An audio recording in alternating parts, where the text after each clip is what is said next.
Exercise that I'm showing you in this video is called wall frog arm glides. So you're going to want to lay down on the floor and scoot your hips all the way up against the wall.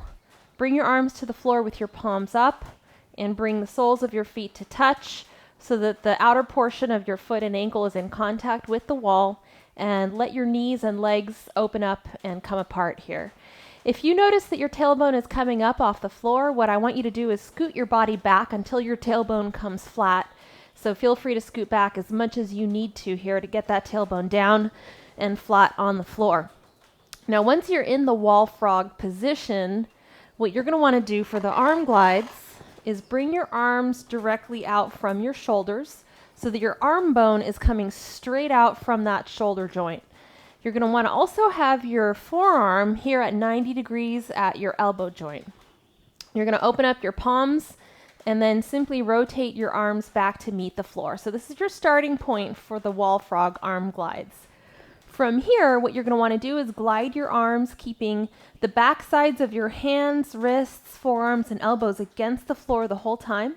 Glide your arms up to touch your index fingers together, and then bring your arms back to 90 degrees. Again, gliding up to touch those index fingers, and then gliding back. So the key here to these arm glides is keeping the back sides of the hands, wrists, forearms, and elbows all touching the floor the whole time.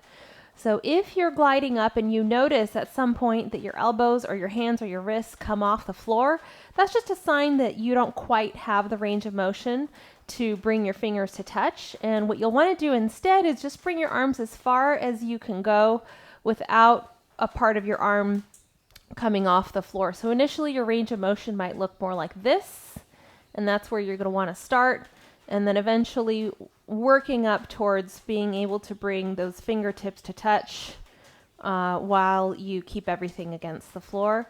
So while you're doing these arm glides, you want to just make sure that you're keeping the soles of the feet together, letting those knees come apart, and keeping the stomach muscles relaxed.